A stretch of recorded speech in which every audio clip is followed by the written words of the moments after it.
Kumusta ho ba siya ngayon? Anong iniinda niya ngayon? Coughing. May cough kasi siya. Maybe because he is not so used to the environment where he is placed now.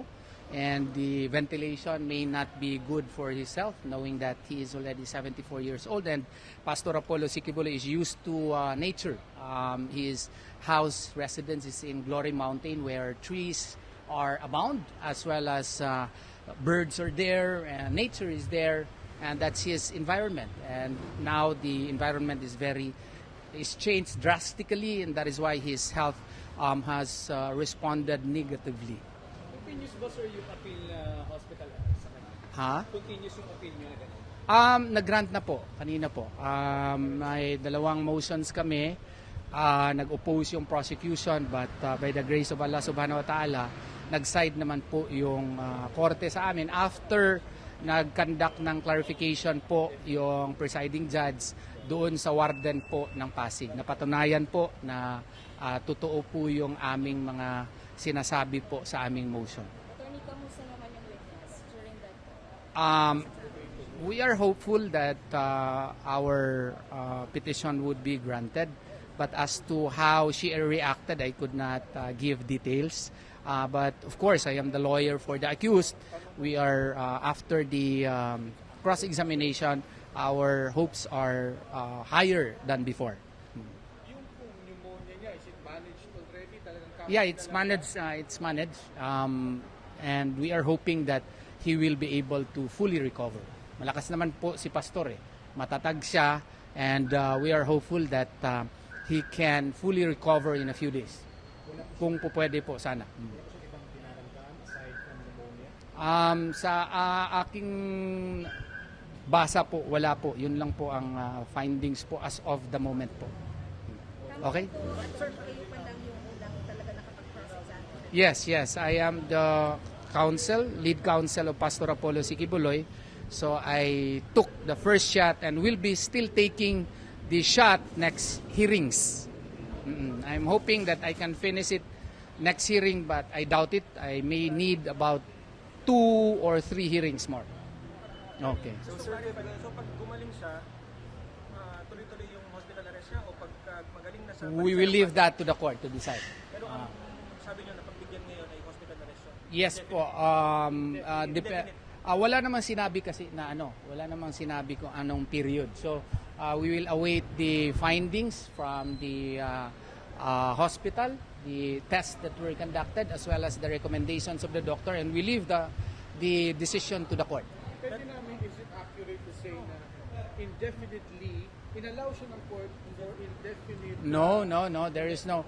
As of the moment, what is granted merely is his hospital, stay in the hospital because of the emergency last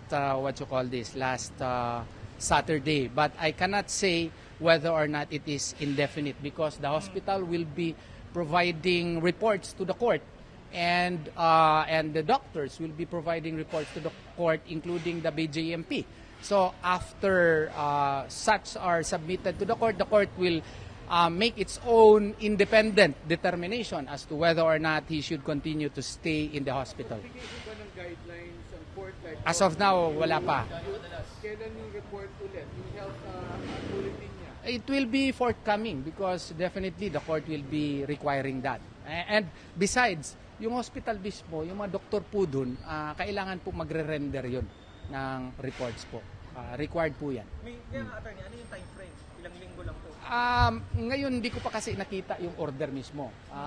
Verbal yung pagkasabi kanina. So, hindi ko pa masabi with definiteness. So, ang for accuracy lang po, attorney, pinayagan siyang mag-stay pa sa hospital? Yes. Not hospital arrest siya? Hindi po. And Hindi then, po. kapag gumaling siya, it's up to the court? It's up to the court to... Mababalik siya ng Pasig? Yes po. Pero sir, Oo. as you mentioned, Pastor is used to nature and all. Baka bumalik lang ulit yung sakit. We will see. Tingnan natin, hindi natin kasi nadidiktahan kung ano yung feelings at saka yung health ng isang tao. Pero kung bumalik sir, halimbawa yung sakit niya, yung reason why siya na hospital ngayon, anong... I will not speculate also. But if that happens, of course, I will continue to fight for the rights of my client just because he is accused. it does not mean that his right to life and his right to be attended to if his life is in danger is already gone. Pero for the record lang, attorney, ano yun? Doon na kayo magpupush ng hospital arrest? Ang sa amin lang naman, ang emergency ngayon.